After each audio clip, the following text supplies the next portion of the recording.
En Europe, la moyenne est de 0,8 architectes pour 100 000 habitants, et en France, on est à 0,42.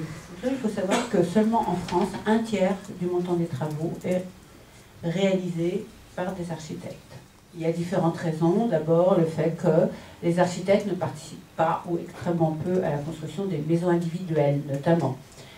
Participent peu à la construction de certaines zones d'activité, bâtiments agricoles et autres centres commerciaux, par exemple.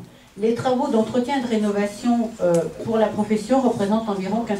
On assiste à une ubérisation, comme on dit, de certaines prestations d'architecture, notamment maisons individuelles, avec des sites internet qui sont en plein développement, mais même dans les travaux, on parle même de ubérisation des travaux de transition énergétique. On a vu plusieurs articles sur ce sujet-là. Mutation des outils de notre profession, c'est-à-dire après nous être totalement informatisés en l'espace de 5-6 ans dans les années 90, là on voit l'irruption donc du BIM et de la maquette numérique qui transforme totalement l'organisation du projet, la façon dont nous faisions ce projet, de la conception à la maintenance, et l'architecte est au croisement des savoir-faire. Et parce que bien sûr le BIM concerne toute la filière, il a vocation à en faire la synthèse dans une maquette qui sera une sorte en fait d'avatar du bâtiment, de l'origine de sa conception à sa déconstruction même. Au XXe siècle, on peut vraiment dire que les infrastructures routières ont façonné notre territoire. Nos villes devront se transformer si l'on veut cesser de consommer, ce qui est le cas en ce moment, 600 km² de terres agricoles par an pour la construction. En 1975, nous consommions 22 m² par habitant. En 2015 et par an, en 2015, nous consommons 35 m² par habitant de terres agricoles. Donc la ville durable participe en fait d'un écosystème qui se reconstruit sur lui-même. Elle recycle son bâti, intègre son patrimoine dans une économie beaucoup plus circulaire. Elle intègre aux constructions une nature vivante, faune, flore respectée dans leur biodiversité, et met des limites claires à son extension. Elle se densifie sur elle-même, choisit ses terrains d'expansion en fonction de règles urbaines rigoureuses et définies par les impératifs de la préservation écologique et de l'économie d'énergie.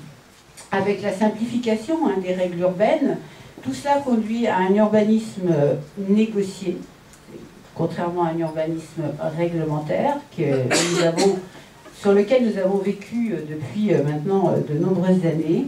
Et je citerai un exemple, à Bordeaux par exemple, Alain Juppé, avec l'architecte urbaniste Nicolas Michelin, disent, professent, le site fait le projet fait la règle.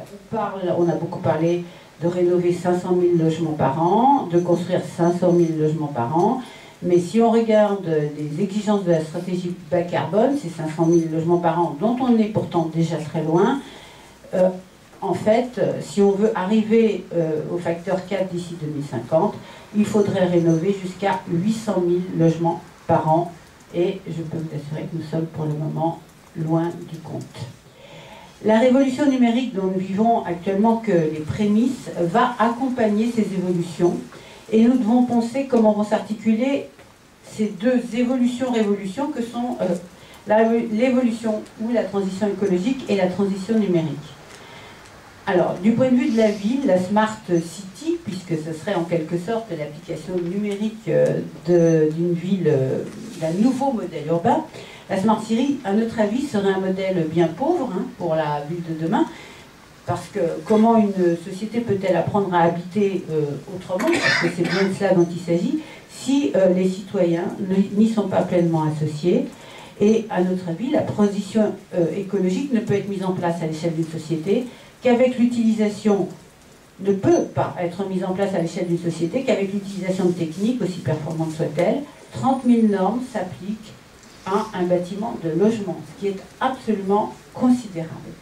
Et ça conduit à quoi? À reproduire en gros sur tout le territoire les mêmes typologies, le même trois-pièces, et on perd beaucoup de ce qui faisait évidemment la qualité de notre habitat jusque jusqu'en gros à la moitié du XXe siècle. Il est très difficile de ne pas reproduire le même modèle de 3 pièces, que ce soit à Lille ou à Marseille, si on se conforme aux labels, normes et règles en vigueur. Et si les bâtiments neufs ne vont plus consommer d'énergie mais en produire, il faut savoir qu'ils ne représentent qu'une infime partie du cadre bâti, du parc bâti, qui ne se renouvelle qu'au rythme de 1% par an.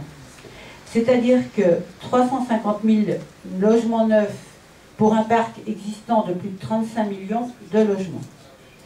Donc la rénovation du patrimoine existant, si on veut réussir la rénovation énergétique du parc résidentiel, est déterminante pour diminuer drastiquement les consommations qui sont liées au chauffage, à la climatisation, à la consommation d'électricité et de gaz.